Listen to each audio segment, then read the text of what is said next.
Muito bom dia para todos, muito boa tarde para a costa leste do Canadá e dos Estados Unidos, muito bom dia ainda para a costa oeste, quer aqui na Califórnia, quer os nossos amigos na costa oeste do Canadá, particularmente em British Columbia. Muito boa tarde também para aqueles que nos acompanham nos Açores, em ambas as regiões autónomas, quer dos Açores, quer da Madeira, e também para aqueles que nos acompanham em Portugal continental ou alguns amigos que nos acompanham sempre no Brasil, também já é boa tarde, e aqueles que nos acompanham em outros países do mundo de língua oficial portuguesa, particularmente algumas pessoas que sempre nos contactam e que nos veem, nomeadamente algumas pessoas ligadas às letras, quer em Cabo Verde, quer em Angola e também alguns em Moçambique. Para todos é um prazer estar convosco. Este é, portanto, um produto do PBB, que é o Instituto Português Além Fronteiras, ou Portuguese Beyond Borders Institute, da Universidade Estadual da Califórnia em Fresno, chama-se Olhos nos Livros. Foi, portanto, uma ideia do nosso amigo e poeta e co-apresentador aqui neste painel, do poeta João Martins. E aqui estamos, de vez em quando, tentamos ter pelo menos 4 sessões por ano, e portanto, esta é a nossa terceira, falando de livros. Vamos ter umas fériasinhas de verão, mas depois prometemos voltar em setembro, continuando com mais 2 edições no fim do verão e outono e inverno 2024. Manuela Marujo, José Luís da Silva, João Martins e eu, aqui estamos para vos falar dos livros que vos apresentamos no Olhos nos Livros, Palavras de Costa a Costa, durante as últimas semanas. E, como sempre, vamos começar com a nossa primeira dama deste encontro, que é a professora doutora Manuela Marujo, professora emérita, que é a melhor forma de ser professora hoje em dia. Emérita. Hoje vou falar deste livro, Bonne Chance, de Armando Viegas, e começarei por dar umas breves notas sobre a sua biografia. Ele é natural de Lisboa, portanto, o autor Armando Viegas, onde nasceu em 46, e como alguns rapazes da sua geração que estavam em desacordo com a política colonial salazarista, o jovem Viegas viu-se forçado a sair de Portugal. Em 1966, deixou a sua família e sozinho emigrou para o Canadá. Profissionalmente, fez carreira na companhia chamada Cara Operations, uma empresa de franchising de milhares de restaurantes, onde veio a desempenhar o cargo de diretor-geral do Centro de Atendimento. O seu voluntariado inclui artigos para jornais comunitários e para jornais de Portugal, e a criação de uma revista para a Casa do Alentejo de Toronto, a Associação Sociocultural, onde se veio a distinguir pela sua dedicação, entusiasmo e visão. A fundação da Casa em 1983, os cargos diversos que nela desempenhou e as semanas culturais de que foi grande impulsionador ligam Armando Viegas inexoravelmente ao Alentejo, suas gentes e cultura. Claro, breve nota, como todos nós fazemos, e sobre o livro. No livro autobiográfico, como é parte do seu título, Bonne Chance Autobiografia, organizado por Hilda Januário e revisto por Aida Batista, Armando Viegas narra a sua vida de jovem lisboeta até aos 20 anos e os 50 da sua vida de imigrante no Canadá. Ficamos a conhecer Lisboa, em particular o tradicional bairro de Santa Catarina, onde nasceu e viveu. A descrição da vida de um bairro lisboeta das décadas de 50 e 60 é feita com toda a vivacidade. A vizinhança, o dia-a-dia dos seus habitantes e da família e amigos do autor recriam um ambiente cheio de autenticidade. É natural que a maior parte do livro seja dedicada à vida de Armando Viegas no Canadá. São anos importantes do jovem, chegado ao novo país, com consciência política, as dificuldades de integração de jovem exilado, os relacionamentos amorosos, a família, obrigações, alegrias e perdas. A carreira profissional bem-sucedida, a integração na sociedade vigente, uma oportunidade de nova vida e desafios, tudo isso nos é apresentado no livro com bastante clareza. Com a leitura desta autobiografia, ficamos a conhecer o percurso de um homem, a sua vida, não é? Em que ele muito arriscou, mas também muito ganhou. O exemplo da vida de Armando Viegas é inspirador para os seus leitores e daí eu ter escolhido esta autobiografia. Muito obrigado, Manuela. E vamos passar então para José Luís da Silva e o seu livro escolhido para esta sessão.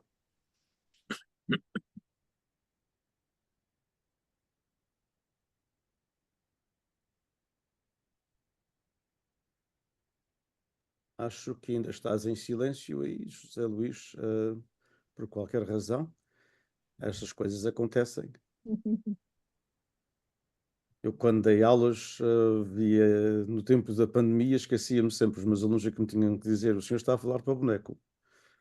Não, olha, é que eu não consegui entrar, eu estava tentando. Boa tarde, boa noite a todos. Olha, hoje eu vou apresentar este livro, Rimas do Imigrante Versos para a Rádio. É uma volta no tempo, é um livro de Artur Vieira Ávila, publicado em 1961. A edição do autor, impressa em Lisboa, é publicada em Oakland, Califórnia.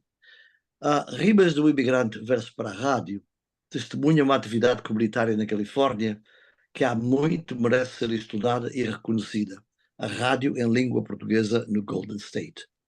É que a rádio portuguesa na Califórnia é importantíssima, temos tido gente muito culta e muito importante que tem participado, incluindo o nosso amigo Denis Borges, que tem feito um trabalho exemplar também na rádio, e outros, mas neste caso vou falar de Artur Vieira Ávila. Este espaço aqui agora é uma homenagem a um homem da rádio e a todos que há quase um século mantêm viva a língua de Camões na costa do Pacífico americano através das ondas artesianas. Segundo os entendidos no assunto, a rádio em língua portuguesa na Califórnia antecede qualquer programação de rádio nos Açores.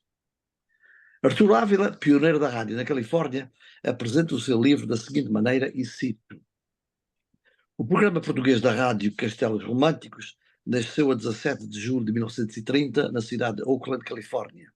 É o pioneiro dos programas portugueses diários na América.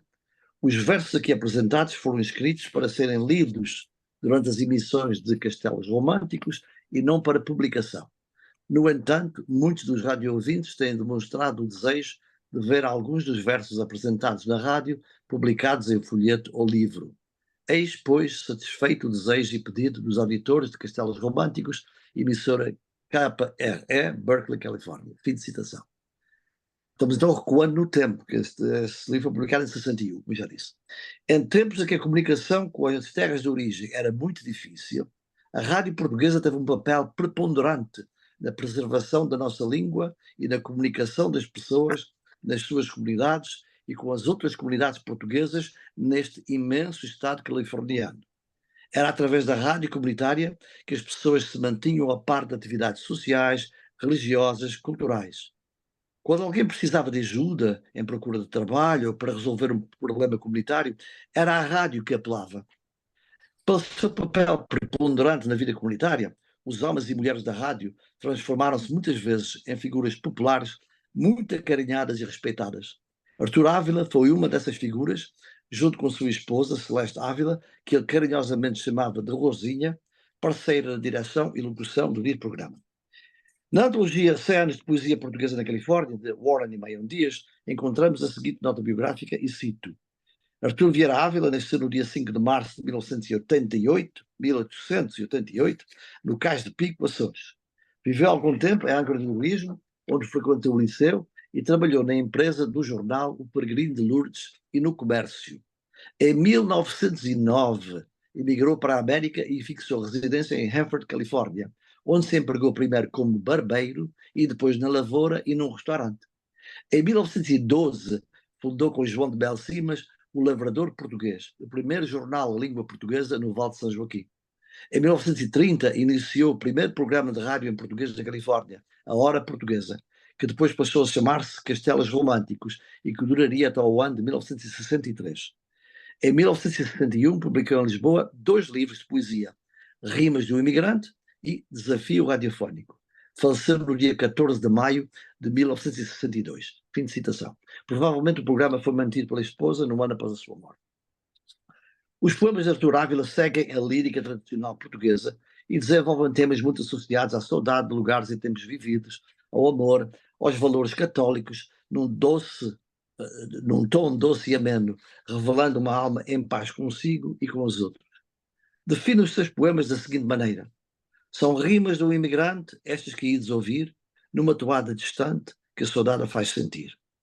Em nota introdutória afirma, e cito, este livro não veste capa literária, dispensa essa honra a que não tem jus.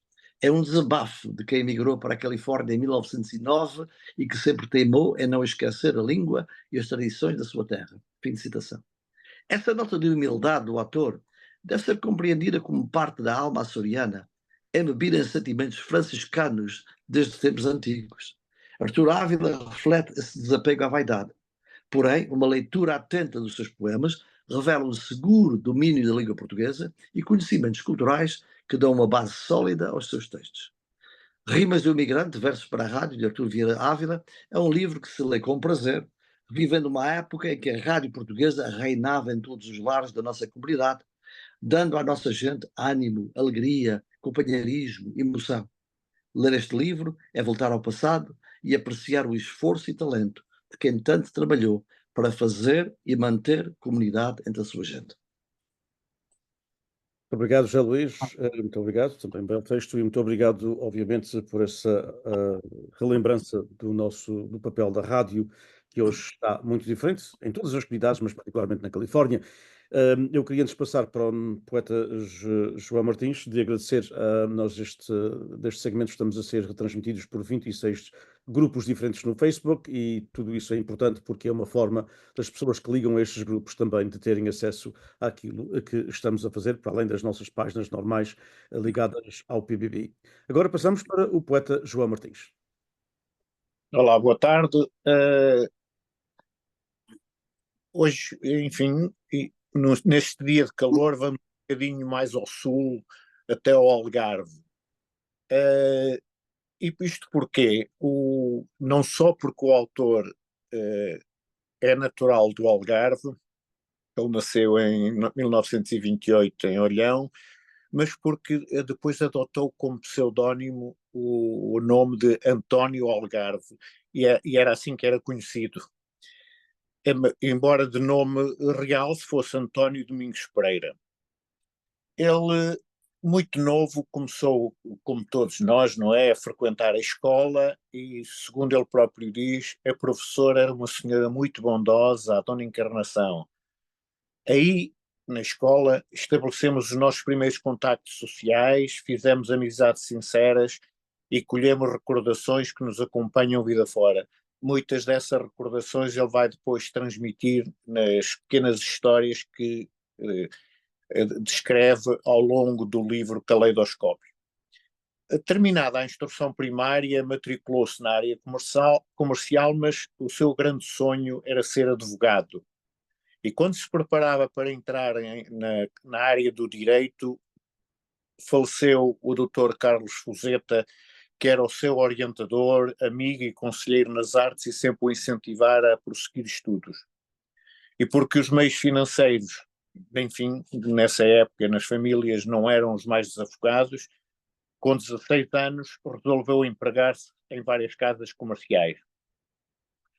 Mas as dificuldades sociais acentuaram-se, já era bastante comum no país nessa altura, e sobretudo na classe dos pescadores, sendo ele algarvio.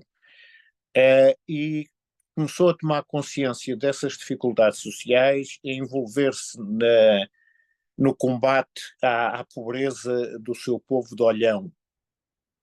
Nessa altura já, entretanto, começar a desenvolver o seu gosto pelas letras, pela escrita, sendo correspondente do Diário Ilustrado de Lisboa, em Olhão e Faro. Nas suas reportagens e contos, bate-se fortemente por causas que interessam ao Algarve e a Olhão. é incomodado pela polícia política, pois, como ele dizia, não gosto de ditaduras nem de direita nem de esquerda. Mas essa paixão pela literatura levava-o ele a participar em tertúlias com os colegas de escola e a desenvolver essa paixão ao longo da sua vida, através da leitura e contactos com escritores dos mais diferentes quadrantes culturais, e tornou-se um grande contador de histórias. Mas, voltando um pouquinho atrás à sua história, a questão do seu envolvimento social e político levou que, sentindo-se inseguro, António Algarve ausentou-se do país para os Estados Unidos em 1960, deixando para trás família e amigos. Matriculou-se numa escola americana, no Greenwich Village, reconhecido berço cultural de Nova York. Trabalhou no New York University, arriscou na atividade comercial e passa a residir em Newark, onde haviam e continua a haver ainda uma grande comunidade portuguesa, em New Jersey. Mas corre nas veias a sede da escrita, o sangue da escrita. Trabalha em diversos jornais comunitários, o Portuguese Times, tanto em New Jersey como Massachusetts. Foi editor adjunto do Portuguese Post, e foi aí que iniciou uma página com o título que mais tarde viria a ser aproveitado também para este livro, Caleidoscópio, Histórias de Todos os Tempos. Deixou 2 livros, Gente de Olhão, O Seu Amor e a Sua Graça, este publicado, e um outro não publicado e que neste momento se encontra desaparecido, as pessoas não sabem. Mas o Caleidoscópio é realmente o nome que salta na literatura, na escrita do António Algarve, e foi possível com a colaboração do autor Valdemiro Soares, de quem tivemos já a oportunidade de falar em sessões anteriores. É um misto de histórias reais, sensíveis. Sim, todas são reais, mas algumas com um humor muito fino e às vezes sarcástico.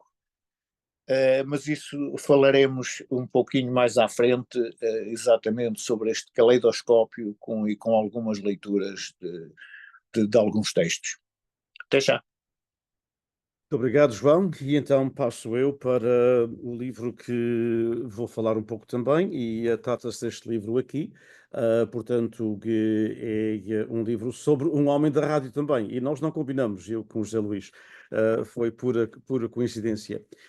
Este livro acabou de sair aqui nos Estados Unidos da América e nos Açores, e como o título, como viram, chama-se Iselino Santos, Uma Voz na Califórnia, com subtítulo em inglês, A Voice in California. O livro é bilingue. De Lidwin Borba, editores e escritores, com uma amálgama de livros publicados através da editora Turiscon, acaba de lançar mais um livro da coleção Figuras da Diáspora. Este dedicado ao conhecido homem da rádio de língua portuguesa na Califórnia, um homem da música, um homem do fado, um homem do teatro e um homem que se dedicou também à escrita de versos e à escrita de letras para muitas músicas, incluindo para marchas e para os chamados muito famosos aqui, particularmente nos anos 60 e os anos 70, ou seja, os actos de variedades, que era uma tradição de muitas freguesias rurais no arquipélago dos Açores. Iselino Santos, um homem extremamente talentoso que dedicou a sua vida à comunidade açoriana no estado da Califórnia, de uma forma particular à língua portuguesa, à sua preservação e divulgação. Em boa hora, Lidwin Borba lançou mãos à obra e, depois de vários meses de investigação, de muitas conversas com o biografado, de vários apoios da nossa diáspora aqui na Califórnia e da Câmara Municipal de Angra, município onde Iselino Santos nasceu, cresceu e se tornou artista, germina este livro com um ótimo prefácio, melhor dito, de Avelino Teixeira do Canadá. Ao longo de quase 300 páginas, percorremos a vida de Iselino dos Santos desde os seus dias na freguesia do Porto Judeu, onde o livro merecia ser apresentado também, até à sua idade avançada e já com alguns dilemas de saúde aqui na Califórnia.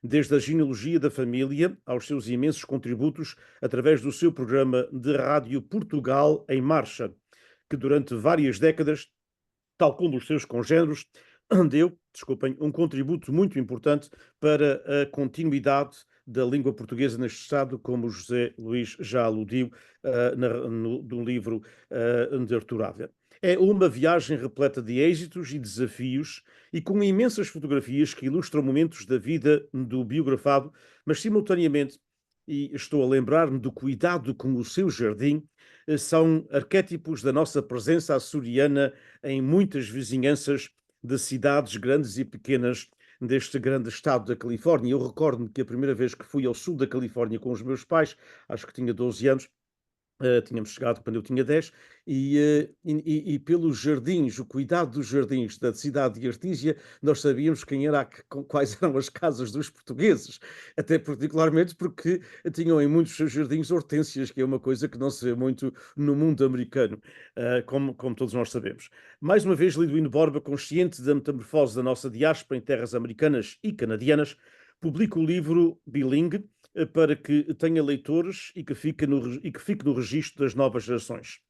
Numa era em que a tecnologia faz-nos esquecer, para quem o quer fazer, obviamente, que todos estamos aqui sobre os ombros de alguém, o autor teve, ainda mais uma vez, o cuidado de colocar este livro em duas línguas da nossa diáspora, onde o inglês, por vezes, que todos conhecemos, é predominante. Tal como escreveu Avelino Teixeira no prefácio deste livro, e cito, é o passaporte para viajarmos pelas circunstâncias da vida de um homem da terceira que se deu por inteiro às comunidades onde viveu e se inseriu, aos serviços que a elas prestou, aos documentos comprovativos dos seus méritos, aos versos que escreveu e cantou, à coleção de fotografias de festas que organizou e apresentou, às fotos sociais e familiares e à comprovação das homenagens que merecidamente foi alvo. Fim de citação. Culminando, acrescentaria com este livro de Liduíno Borba, que, portanto, é, na realidade, mais um contributo para a nossa presença no estado da Califórnia e a importância que o José Luís disse muito bem da rádio. Eu vou-vos mostrar, só para mesmo terminar, o que está na página, nos olhos nos livros, que podem ver, e através dos filamentos, precisamente. Como sabem, aqui na Califórnia e em muitas partes da costa leste também, as festas do Espírito Santo, e a Manuela conhece-as muito bem, porque tem vivido e tem estudado sobre esse fenómeno também, é a questão dos estandartes das festas do Divino Espírito Santo.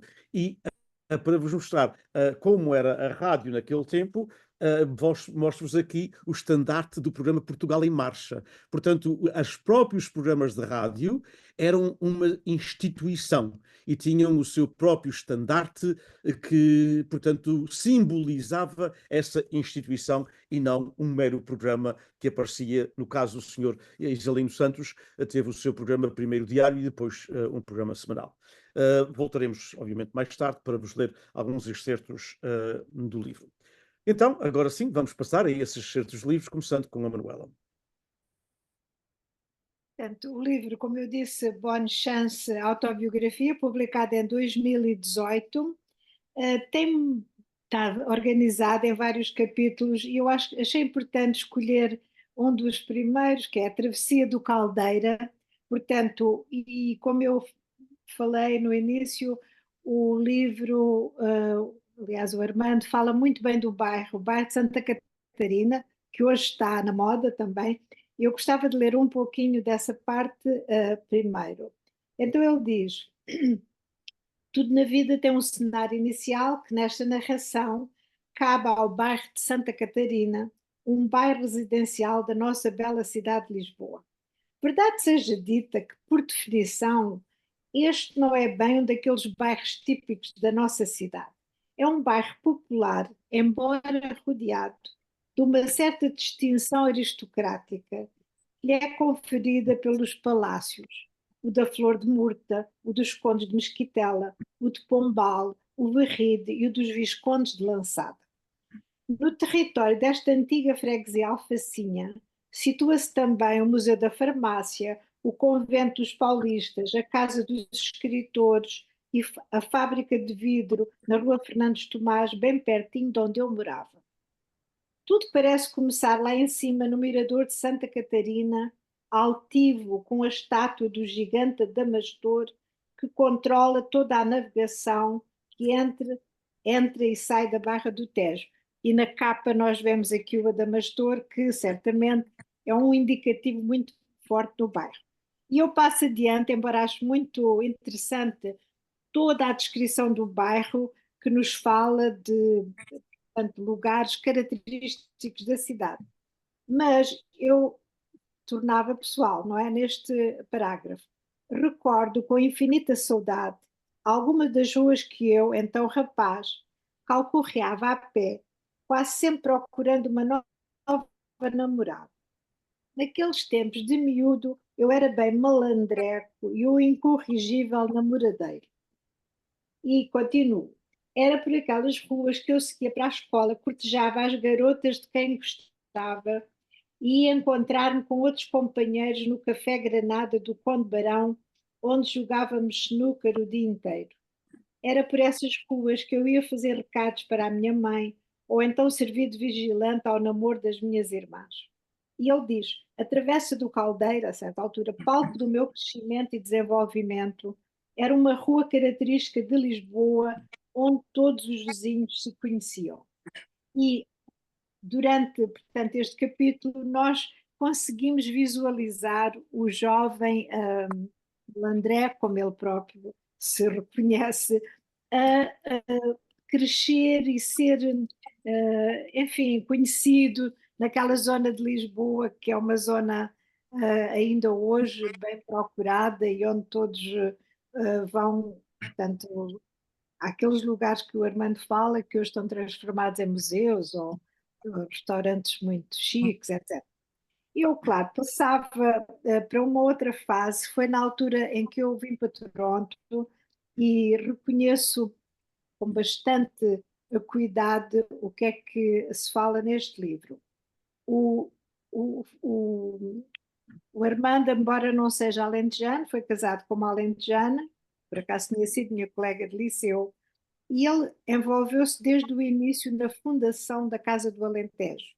Mas mais importante, ele foi dos fundadores, dos criadores das famosas Semanas Culturais Alentejanas, que ainda continuam a ter lugar. E ele diz assim: a Casa do Alentejo veio dar uma vertente cultural à comunidade que se revelava apática na forma de interagir culturalmente com os seus compatriotas. Digamos que foi a Casa do Alentejo que nos fez olhar para as nossas tradições, costumes, história e cultura, de forma a divulgarmos esse nosso património. Realmente orgulho-me ter presidido aos destinos da Casa por diversas vezes e ter sido o único presidente que a dirigiu nos 3 diferentes edifícios onde esta teve sede. Um certo dia expus ao Brito a Semana Cultural Alentejana com artistas e entidades de Portugal, especialmente do Alentejo, e alguns participantes locais devidamente custeada com patrocínios de diversas instituições governamentais, municipais e empresariais de Portugal e do Canadá. Ambos considerámos tal ideia esplêndida e nesse mesmo dia, numa reunião da direção, apresentámos um plano que todos os presentes aplaudiram, apesar de o acharem de veras vulgar. E foi no dia 19 de fevereiro de 84 que se iniciou a primeira Semana Cultural Alentejana. Mais de 500 pessoas responderam a esta iniciativa, lutando por completo o salão, que foi o salão inaugural, e depois tudo o que se fez nessa altura. Como convidados nessa Semana Cultural estiveram, e o Armando conta aqui, eu acho que isso é muito interessante ficar registado, não é? Para a posteridade. Ele diz: Maria de Lourdes Modesto, gastrónoma e autora do conhecido livro Cozinha Tradicional Portuguesa, Paco Bandeira, cantor alentejano, Jorge Nascimento, maestro e músico, Agostina Bessa Luís e Manuel da Fonseca, escritores, a conferencista Laura Bulger, etc. Eu, quando leio este livro, e por isso recomendo a leitura, vejo que é um documento histórico que precisamos guardar para a história da nossa comunidade. E acho que o Armando é bastante factual, ele de facto informou-se bem antes de escrever, e este livro Bonne Chance, além da autobiográfico, conta um pouco da história registada com todo o rigor da nossa comunidade. Muito obrigado, Manuela. Na realidade, há um enorme trabalho a fazer para continuar a registrar estas histórias. Algumas, aqui no caso da Califórnia, vocês no Canadá tiveram mais sorte, porque conheceram muitos dos pioneiros, mas nós aqui perdemos muita história, mas ainda há um trabalho a fazer nesse aspecto. Muito obrigado. E na realidade, através de quem pode escrever, é a melhor forma de se perpetuar essas memórias. José Luís. Bem, o primeiro poema deste livro, Rimas de um Migrante Grávida, chama-se Hino aos Açores. É um poema grande, mas eu vou só ler uns pedaços. E é interessante porque ele debruça sobre cada ilha dos Açores. Interessante porque o bairrismo que às vezes encontramos nos Açores, exacerbado, e às vezes até aproveitado por alguns, aqui na Califórnia acho que somos cada vez mais, temos a experiência única de sermos imigrantes, mais que outra coisa, imigrantes açorianos. E a questão de ser de uma ilha ou de outra, se bem que referimos a isso, não tem a força que às vezes tem lá. Então, o poema Hino aos Açores começa assim: eu amo tanto os Açores que essa saudade de Ilhéu levará meu canto ao céu nas asas destes amores. Vale um pouquinho sobre cada ilha, passando rapidamente. Eu não quero melindrar, mas calado é que não fico. É melhor principiar por onde nasci, o pico. Ergue-se o pico alterneiro, sentinela vigilante, vigiando a todo o instante os seus canteiros de flores, a boiar no oceano, e olhando as outras ilhas como sendo suas filhas, é bem o pai dos Açores. Está sempre em festa a terceira e é vela alvoroçada, quando da praça tourada ou se vai à procissão. Ó terra de minha mãe, ó Angra nobre cidade, lá deixei a mocidade, lá ficou o meu coração. E na lira da saudade em que eu te disse adeus, escrevo os desejos meus de um dia lá voltar. Ó terceira de Jesus, quero ver tuas touradas, ouvir tuas guitarradas para as saudades matar. São Miguel, terra formosa, a mais rica dos Açores, terra de bons trovadores e poetas sem rival, tem lagoas e jardins a que outra não leva a palma, tem no coração a alma de antero de Cantal. Ilha onde o progresso canta no braço trabalhador e onde a alma se encanta nas belezas do Senhor. Lá no Faial azulado, o mar tira a sua cor das 1000 hortênsias em flor que orlam toda a estrada. E a horta branca cidade do Faial a capital é beijo que Portugal roubou um dia uma fada. São Jorge, lindo São Jorge, de pastagens verdejantes, teus campos são diamantes em pomares de ouro e de prata, de beleza natural. E nas noites do luar, o enamorado mar vem cantar-te uma serenata. Abraçam-te os fortes braços das rochas alcantiladas que se erguem entrelaçadas para combater vendavais. Toda a ilha um encanto e desde a caída às velas, ai que freguesias belas como Urzelina e Rosais. Graciosa, graciosa, tão pequenina e formosa, para ti meu canto vai, neste teu solo sagrado dorme aquele ente amado que a vida foi meu pai. Conservas, pois, em teu seio aquele que ao mundo veio, vida dar a quem te canta na lira da saudade. Terra de amor e bondade, graciosa terra santa. Na antiga Atlântida, esse país encantado, de que a lenda tem falado e de que hoje são os Açores, havia um lindo jardim que ficou a balançar, embalado pelo mar e a que hoje chamamos Flores. Deram-lhe o nome de Flores porque de um jardim nasceu e esse nome mereceu por ser tão linda e formosa. O corvo do céu é o cofre onde Deus guarda a bondade, a paz e a felicidade do Pai Eterno ofertas. Nem invejas nem vinganças, brota ali amor em rimas. Todos são primos e primas, todas as portas abertas. Não precisam fechaduras das grades e dos portões, no corvo não há ladrões, nem vigarista poltrão. Há homens cheios de fé e a rezarem num sorriso que nasce do paraíso que trazem no coração. E finalmente, Ilha de Santa Maria, com a linda freguesia, a Senhora da Assunção, a rezar no seu altar para que o bravo mar a beije com devoção. No cimo do Pico Alto, a Virgem Mãe abençoa essa gente sã e boa, crente na religião.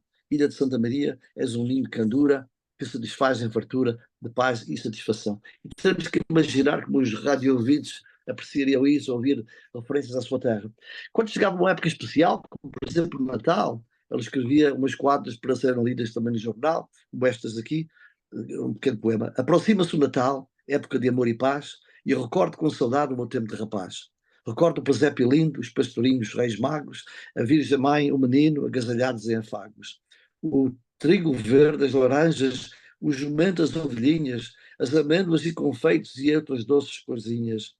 Eu tenho saudades, tenho, no meu peito de verdade, e digo com um suspiro que eu voltasse à mocidade. E com certeza que essa saudade, esses suspiros haviam de ter um reflexo no coração e na alma dos radiovintes que apreciavam isso. Os programas de rádio serviam muito para a angariação de fundos, tanto na nossa comunidade como nos Açores. Por exemplo, quando houve a tragédia dos vulcões dos Capelinhos, houve uma subscrição do programa de rádio dele, eu vou ler só uma parte, em que ele diz assim, isso não era pouco dinheiro que conseguia angariar, eram milhares de dólares que eram angariados e enviados para as causas determinadas aqui pelos programas de rádio e pelos jornais. Ele disse assim, aos pobres dos capelinhos abri vosso coração, enviai vossa esmola para a sua subscrição.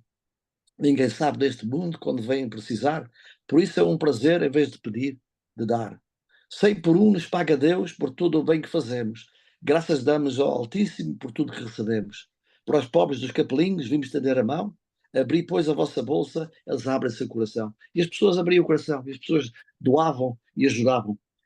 Eu vou só terminar aqui com um poema um pouco mais leve, que é uma senhora que se chama Um Pedido de Hayward, Califórnia. Só duas quadras. Pede-me a senhora Dias, quem sabe quem será essa senhora, para que faça umas trovas às mulheres que hoje são velhas, mas que também foram novas. E termina assim, a velhice é resultado do tempo que já passou, feliz daquela que um dia a ser velhinha chegou. Ele tentava agradar a todos e sempre com um ar positivo, amável para com os seus radio-ouvintes, e é assim que se construía a comunidade da Califórnia naquela época, nessa Califórnia que eu acho que muita gente não entende o tamanho desse estado, é enormíssimo. Então naquela época, sem os meios de comunicação que nós temos, a rádio, um pouco o jornal também, ligava-nos todos e mantinha comunidade. Obrigado, João Luís. E vamos então passar para o João Martins. Ok. Esta é a capa do livro Caleidoscópio, que, como eu disse já, entre o António Algarve, depois que ele faleceu, para a publicação do Valdemiro Soares, ele achou por bem este nome do Caleidoscópio, porque de alguma forma define o tipo de livro. Todos sabemos, penso eu, que é o caleidoscópio, aquele aparelho quinado, com espelhos e que nos dão diferentes perspectivas, diferentes coloridos. E é aí que, de alguma forma, se entram muitas histórias do que o autor nos dá, e que agora vamos ler um exemplo. Marias de Portugal.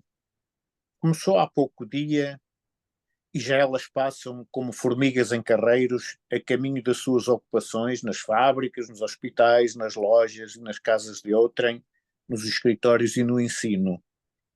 Algumas passam com filhos pequenos que vão levar às mulheres que os cuidam às escolas, pouco a pouco os vou formando. E quando elas passam, muito direitas ao seu porte garboso, até já parecem majestades que saíram para espairecer. Os olhos estrangeiros miram-nos com admiração e interrogam-se com curiosidade. Às vezes ouve-se um sussurro que elucida. São portuguesas. Anjos do lar, fora são umas furavidas, ajudando o seu homem a agenciar o progresso. São a trave da casa, como já no tempo dos avós se dizia. Alentam o homem nos seus empreendimentos e orientam os filhos na longa caminhada que estão encetando.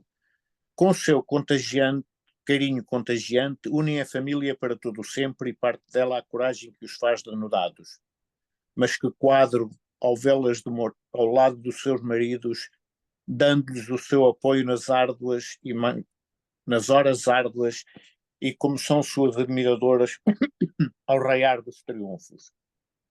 Com elas trouxeram a vida rica dos seus avós, os usos e os costumes da sua nação, o tesouro que é a cultura da sua pátria. E contra a maré enorme que se agiganta na pátria estranha, elas insistem em transmitir e manter nos filhos acesa a luz da sua velha civilização. Mulheres do meu país, Marias de Portugal, eu vejo-as todas como uma só mulher enorme, um colosso monumental, com o joelho no duro solo da nova pátria e no extremo dos braços que se alongam, as suas mãos pousam docemente nos ombros frágeis de um casal de filhos que ela encaminha na direção do arco-íris. Mas o seu rosto está voltado para a pátria antiga, que só os olhos da saudade conseguem ainda divisar. E ela pede ao afastado torrão natal que a perdoe pela sua ausência. São muitas as crónicas, algumas mais pequenas, outras maiores. E no meio disto tudo, quando eu lia o livro há uns tempos, há uma que me chama a atenção e que aparentemente pode parecer, como algumas das crónicas deles, um bocado crítica. Eu penso que nesta aqui é um bocado o retratar do que realmente existe e vão ver porquê. Quando o português vai esquecendo, não sei o nome dela, mas habituei-me a vê-la na mercearia ali na esquina. Na primeira vez que ouvi falar, calculei que não viera de Portugal há muito tempo. Não dizia ok, já, ou qualquer outra palavra do vocabulário luso-americano do falar da nossa gente. Mas passaram-se meses e depois, durante um par de anos, deixei de vê-la. É que até que um dia dei com ela, falava com outra mulher e eu apurei o ouvido. Dizia que tinha estado a viver com a família em New Bedford, em Massachusetts, mas que tinha vindo para trás. No caminho, dizia ela, tinha apanhado Tomás Snow. Verifiquei então que tinha ido o vocabulário límpido e puro que tanto me havia encantado. Agora dizia que o telefone ringou, que os moços estavam faiteando e que já tem carta de drivar. O que não sabia ainda muito bem era parquear. Disse que o marido trabalhava na Constrocha, de pai pique, e que o filho anda com o pai. Mas este trabalha com o machine. Ouvia dizer que a filha trabalhava numas ofas, que atende o telefone e que sabe typear muito fast. E a outra perguntou-lhe onde tinha ido e ela contou-lhe, olha, fui à peixaria das 5 esquinas, das 5 cornas, comprar peixe para o jantar. Agora tenho que ir right now, está vindo aí a rain e tenho a window aberta. A chuva vai estragar-me a fornecura. E lá se foi aquela mulher que ainda não sabe inglês e se já vai se esquecendo do português. É um bocadinho irónico, mas de alguma forma retrata uma determinada época. Não esquecer que foram escritos há uns largos de anos e, enfim, ainda hoje em dia. Mas ele tem uma característica muito gira. No final do livro, incluiu o que ele chama um dicionário que ele não terminou, mas que é o dicionário luso-americanês. Mostra uma sensibilidade importante para valorizar as pessoas que mesmo com a dificuldade e que nunca estudaram na vida nem inglês e muitas delas nem português, porque nem nas escolas andaram há muito pouco tempo, mas apesar de tudo vêm para uma terra que não conhecem, tentam espalhar a cultura e tentam entender e fazer-se entender. E sendo ele algarvio, eu deixaria para o último desta leitura uma pequena crónica que ele escreveu chamada Na Tropa. Conta-me o meu amigo Chico, quando foi prestar o serviço militar no R13, Regimento de Infantaria número 3, na cidade de Beja, foi lá encontrar um olhanense daqueles de puro sangue, filho da Barreta, amigo e companheiro de escola no Largo da Feira. Os treinos físicos levados a cabo na recruta não eram fáceis e com alguma dificuldade o Antoine assimilava quanto aos exercícios na carreira de tiro. Encontrava imensas dificuldades em acertar no alvo. O comandante, que desde há muito tempo vinha constantemente com um olho sobre o António, chamou: Soldado, qual é o teu problema? Estamos quase no final da recruta e não consegues acertar uma bola no cartaz do alvo, que tem quase 2 metros de altura. Meu comandante, com esta coisa nas mãos, não consigo acertar, referindo-se à espingarda. Mas se meu comandante passar um ramo para as mãos, eu cá até faço 8. Eu penso que é interessante manter estas pequeninas histórias e dá-los a conhecer, e daí a razão de tentarmos neste programa dar uma imagem de caleidoscópio destas comunidades, nomeadamente do Algarve, que vieram para os Estados Unidos. Muito obrigado, João. Na realidade, há que continuar a registrar estas palavras imigrantes, como escreveu algures o professor Dr. Eduardo Baião Dias, que já nos anos 70 e 80 fez também. Aliás, eu tenho uma amiga nossa comum, a minha e do José Luís. O José Luís traduziu um livro escrito sobre a biografia dela. Já falamos, que foi, portanto, que foi escrita por Alan Oliveira, escritores dos Açores, e a de Lúcia Noia, em que ela tem, e já nos prometeu passar, uma coletânea de mais de 950 palavras, que são muito, porque elas variam um pouco de estado para estado, como de certeza variam também no Canadá, de província para província, particularmente Quebec para Ontário. E aqui também variam, há variações de palavras que só se dizem na Califórnia e que não se dizem na Costa Leste, porque tinham a ver com a realidade do mundo em que as pessoas vinham. Eu vou ler muito pouco, até porque nos resta poucos minutos, do livro da biografia do Iselino dos Santos, porque a biografia é isso mesmo, é uma biografia, portanto, de um livro, portanto, de uma pessoa da comunidade, e em que se sabe praticamente tudo, digamos assim, aquilo que o biógrafo quis obviamente contar, desde, portanto, dizia eu, desde o seu momento em que nasceu na Ilha Terceira até à sua, está vivo ainda, mas já com idade avançada e com problemas de saúde aqui na Califórnia. Mas há 2 ou 3 casos que eu gostaria de ressaltar. Primeiro porque numa das histórias que o Lidwin Borba conta de Iselino dos Santos, é na realidade que ele já em 1954 e 55, cantava fados, ele foi conhecido também como fadista, ao vivo no Rádio Clube de Angra.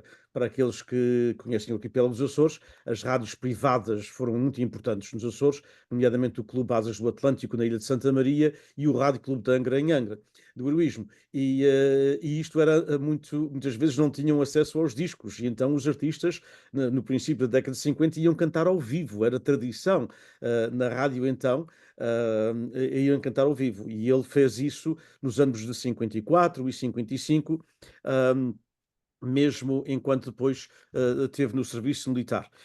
Também o fez em outras partes. Ele emigrou para os Estados Unidos no ano de 1963 e em 65, 2 anos mais tarde, começou o seu programa de rádio que continuou até 2004. Portanto, o programa de rádio teve quase 40 anos de existência. E é interessante porque foi nessa altura, 2004, estamos a falar já há 20 anos, mas foi nessa altura, em 2004, que começaram a desaparecer muitos programas de rádio, no fim dos anos 90 e princípio dos anos 2000. Muitos programas de rádio em língua portuguesa, porque as estações americanas já não queriam, e as estações que haviam em língua portuguesa não queriam ter rádios, as chamadas rádios particulares. Preferiam eles explorar o próprio negócio, digamos assim. E hoje temos muito pouco. O Iselino dos Santos, o que tem também neste livro, para além da biografia contada, para além das inúmeras fotografias, e aliás o Lidwin Borba confessou-me que ele tem milhares de fotografias de registros de acontecimentos no Vale de São Joaquim entre 65 e 2000, e para já nós até gostaríamos de as recolher agora, portanto, puxando a brasa à nossa sardinha, para o PBB, porque é na realidade um arquivo muito interessante, são supostamente milhares e milhares de fotografias de acontecimentos que ocorreram na Califórnia, particularmente entre Sacramento e Bakersfield, no Vale de São Joaquim, entre os anos de 1965 e 2004, nos anos do seu programa de rádio. Mas ele escrevia essencialmente versos também, tal como as rimas do imigrante que o José Luís nos falou, do Artur Ávila, e eis, portanto, um pouco de uma quadra chamada Confissão, ou de um conjunto de quadras, Confissão de um Imigrante, que eu gostaria apenas de partilhar convosco, porque fala-nos, é basicamente o Fado Vitória, que é o fado muito conhecido, e em que ele, portanto, escreveu uma letra para o Fado Vitória, falando de um aspecto da nossa imigração dos anos 60 e 70 para os Estados Unidos, e particularmente para a Califórnia, que raramente se fala. Ou seja, na verdade, a vasta maioria dos imigrantes açorianos vieram por necessidades económicas, mas nem todos. E muitas vezes, portanto, generalizamos. Toda a gente veio porque era pobre nos Açores, não é bem o caso. E ele fala precisamente de uma outra. Muitos vieram para estudar, o caso do José Luís, muitos vieram, portanto, porque era uma aventura também, e outros vieram por motivos que o Isalino fala aqui. E vou-vos ler. Vivia desde criança alimentando uma esperança, um sonho que era bem forte. Um dia pus-me a pensar e resolvi embarcar para a América do Norte. Nesses tempos tão diferentes, disse adeus aos meus parentes, a tudo que me pertencia. Então parti a chorar para ver que ia deixar a casinha onde vivia. Não querendo ir para a guerra, assim deixei a minha terra para um mundo de aventuras. Envolto num vendaval, sigo assim esse ideal que arrasta as criaturas. Há uma grande parte da nossa imigração dos Açores e de Portugal continental e da Madeira, de todo o país, para outras partes do mundo, para a Califórnia e para o Canadá, não é? Já havia uma forte onda migratória nos anos 60, que gente que queria fugir à guerra colonial. Nós esquecemos disso. As pessoas estavam em toda a parte de Portugal, não eram só os intelectuais, desde os mais populares aos mais intelectuais, bastante contra a guerra colonial. E por isso evitavam tudo, inclusive pessoas que estavam portanto, relativamente bem na vida, com um emprego, digamos assim, e que ganhavam para sobreviver, não eram pobres de pedir, não eram pobres descalços, mas que vinham de facto para os Estados Unidos, para o Canadá, para fugir à guerra. Eu queria apenas terminar dizendo-vos que o manancial de quadras que ele tem neste livro são extraordinárias e, sobretudo, porque estamos em ambiente de festa, estamos no mês de junho, é o mês dos Santos Populares, são as marchas de Santo António que se realizaram há poucos dias em Lisboa e em outras partes do país e da imigração também.